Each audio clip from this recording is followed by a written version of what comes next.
স্বামী স্ত্রী যেভাবে ঘুমানো সুন্নত, চলুন জেনে আসি। এক, এক বালিশে মাথা রেখে ঘুমানো সুন্নত। 2, একে অপরকে জড়িয়ে ধরে ঘুমানো সুন্নত। 3, স্বামী স্ত্রী মুখোমুখি হয়ে ঘুমানো সুন্নত। 4, স্বামী স্ত্রী একই চাদরের নিচে ঘুমানো সুন্নত, এতে মহাব্বত বাড়ে দুজনের। 5, স্বামী স্ত্রী একসঙ্গে দোয়া করে ঘুমানো সুন্নত। 6, মিলিত হওয়ার পর আল্লাহর কাছে দোয়া করে ঘুমানো সুন্নত। হাদিসে এসেছেন, আয়েশা রাদিয়াল্লাহু তাআলা আনহা বর্ণনা করেন যে তিনি ও নবী করিম সাল্লাল্লাহু আলাইহি ওয়াসাল্লাম একই চাদরের নিচে ঘুমাতেন। প্রিয় মুসলিম ভাই ও বোনেরা, চলুন আমরা এই সুন্নতগুলো মেনে চলি। ইনশাআল্লাহ দেখবেন যেসব স্বামী স্ত্রীর মাঝে মহব্বত নেই, ইনশাআল্লাহ মহব্বত তৈরি হয়ে যাবে। এবার চলুন আমরা জেনে আসি স্ত্রীকে যে 4টি জিনিস দিলে আপনাকে মাথায় তুলে রাখবে। 1, সম্মান। 2, ভালোবাসা।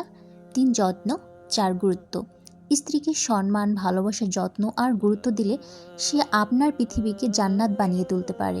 স্ত্রীকে ভালোবাসা দিয়ে আগলে রাখুন, তার প্রতিটি ছোট বড় ইচ্ছাকে মূল্য দিন। মনে রাখবেন, তার হাসিটাই আপনার সুখের আসল রহস্য। আর প্রত্যেকটার স্ত্রী কর্তব্য তার স্বামীর সেবা যত্ন করা। সবসময় এটা মনে রাখতে হবে, একজন দিনদার স্বামীর সন্তুষ্ট ছাড়া কখনোই জান্নাতে যাওয়া পসিবল না।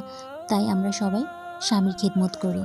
আর অবশ্যই একজন স্বামীকে তার স্ত্রীকে অনেক ভালোবাসতে হবে, তাহলে ভালোবাসাটা অনেক মধুর হবে।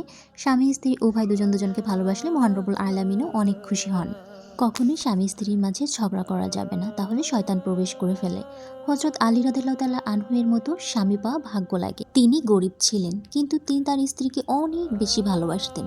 স্ত্রী ঝগড়া করলে তাকে জিতিয়ে দিতেন, রাগ করলে তাকে ভালোবাসার কথা বলতেন, গল্প শোনাতেন, মাঝে মাঝে স্ত্রীর প্রশংসা করতেন, আল্লাহর কাছে শুকরিয়া আদায় করতেন। কষ্ট পেলে তাকে বুকে জড়িয়ে ধরে রাখতেন, মাথায় হাত বুলিয়ে দিতেন আর কষ্ট ভাগ করে নিতেন। সুবহানাল্লাহ। প্রতিটা স্বামীর এরকম হওয়া উচিত। ঝগড়া লাগলে এভাবে বুঝিয়ে বলা উচিত, তাহলেই সব মিটকাট হয়ে যায়। আর স্ত্রীর অবশ্যই উচিত তার স্বামীর সকল নির্দেশ মেনে চলা। রাসূলুল্লাহ সাল্লাল্লাহু আলাইহি ওয়াসাল্লাম বলেছেন, মহিলারা যদি স্বামীর হক সঠিকভাবে জানতো, তাহলে তার স্বামীর দুপুর অথবা রাতের খাবার খেয়ে শেষ না হওয়া পর্যন্ত তার পাশে দাঁড়িয়ে থাকতো। পরিবারের সাথেই রক্তের সম্পর্ক, আর স্বামী স্ত্রীর সম্পর্ক হচ্ছে আত্মার সম্পর্ক। তাই তো শেষ বয়সে পরিবার নয়, স্বামীর পাশে স্ত্রী আর স্ত্রীর পাশে স্বামী থাকে।